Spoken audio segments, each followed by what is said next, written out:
ಸ್ವಕ್ಷೇತ್ರ ವರುಣಾದಲ್ಲಿ JDS ವಿರುದ್ಧ ಸಿದ್ದರಾಮಯ್ಯ ವಾಗ್ದಾಳಿ ಮಾಡಿದ್ದಾರೆ. ಅಪವಿತ್ರ ಮೈತ್ರಿ ಆದಮೇಲೆ ಜೆಡಿಎಸ್ ಎಲ್ಲಿದೆ ಅಂತ ಕೇಳಿದ್ದೇನೆ, ಅದು ತಪ್ಪ. ಸತ್ಯ ಮಾತಾಡಲು ಶುರು ಮಾಡಿದ್ರೆ ಅಂದ್ರೆ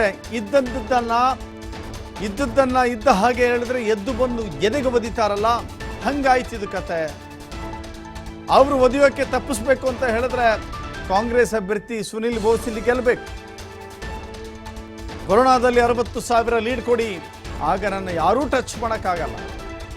ನಾನು ಇರಬೇಕಾ ಬೇಡವಾ? ನಾನು ಇರಬೇಕು ಅಂದರೆ 60,000 ಲೀಡ್ ಕೊಡಿ, ಕೋಮುವಾದಿ ಪಕ್ಷ ಸೇರಲ್ಲ ಅಂತ ಹೇಳಿದ್ದು ದೇವೇಗೌಡರೇ ಅಲ್ವಾ? ನಾನು ಮುಂದಿನ ಜನ್ಮ ಅಂತ ಇದ್ರೆ ಮುಸ್ಲಿಂ ಆಗಿ ಹುಡ್ತೀನಿ ಅಂತ ಹೇಳಿದ್ದೆ ಯಾರು? ದೇವೇಗೌಡರ ಅಲ್ವಾ?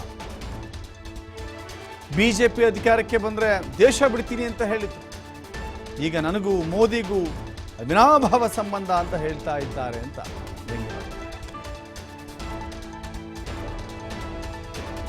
ಮಾತೆತ್ತಿದ್ರೆ ಎಲ್ಲಿದೆ ಜನತಾದಳ? ನಾನು ಎಲ್ಲಿದೆ ಜನತಾದಳ ಅಂತ ಹೇಳಿಲ್ಲ. ಬಿಜೆಪಿ ಅವ್ರ ಜೊತೆಯಲ್ಲಿ ಅಪವಿತ್ರ ಹೊಂದಾಣಿಕೆ ಮಾಡ್ಕೊಂಡಿದ್ದಾರೆ ಅಂತ ಹೇಳಿ. ಅಪವಿತ್ರ ಅನ್ಹೋಲಿ ಅಲಯನ್ಸ್, ಇಂಗ್ಲಿಷ್ ಅನ್ಹೋಲಿ ಅಲಯನ್ಸ್ ಮಾಡ್ಕೊಂಡಿದ್ದಾರೆ ಅಂತ ಹೇಳಿ. ಇದು ತಪ್ಪ. ಇದು ಹೇಳಿದ್ರೆ ಏನ್ ದೇವೇಗೌಡರು ನಮ್ ಕಡೆ ಹಳ್ಳಿನಲ್ಲಿ ಒಂದು ಗಾದೆ ಇದೆ, ಇದ್ದಂಗೆ ಹೇಳಿದ್ರೆ ಏನ್ರಿ ಪಟೇಲ್ರೆ, ಎದ್ದು ಬಂದು ಎಡವದ್ದಾಗಿ ಅಂತ ನೋಡಿ. ಈಗ ನಮ್ಗೆ ಒಡೆಯಕ್ಕೆ ಶುರು ಮಾಡ್ಕೊಂಡ್ಬಿಟ್ಟಿದ್ದಾರೆ. ಈ ಒಡೆಯಕ್ಕೆ ತಪ್ಪಿಸ್ಬೇಕಾದ್ರೆ ಯಾರಪ್ಪ ಏನ್ ಮಾಡ್ಬೇಕ್ರಿ ನೀವು? ಸುನಿಲ್ ಬೋಸನ್ನ ಗೆಲ್ಲಿಸ್ಬೇಕು.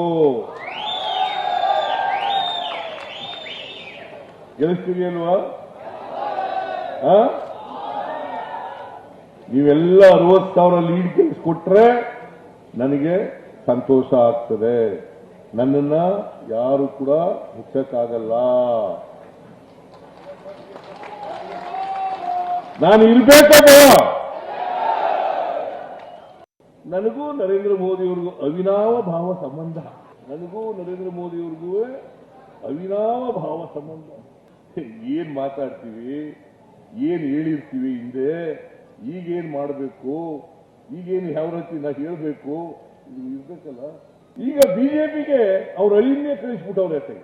ಅವ್ರ ಅಳಿಯ ಮಂಜುನಾಥ್ ಅಂತ ರಿಟೈರ್ಡ್ ಡಾಕ್ಟ್ರು, ಅವ್ರನ್ನ ಇಲ್ಲಿ ಟಿಕೆಟ್ ಕೊಡಲ್ವಲ್ಲ, ಜೆಡಿಎಸ್ ಅಲಯನ್ಸ್ ನಲ್ಲಿ ಟಿಕೆಟ್ ಕೊಡಲ್ಲ ಅಂತ ನೀ ಬಿಜೆಪಿಗೆ ನಿಂತ್ಕೊಳ್ಳ ಅಂತ ಕಳಿಸ್ಬಿಡಿವೆ.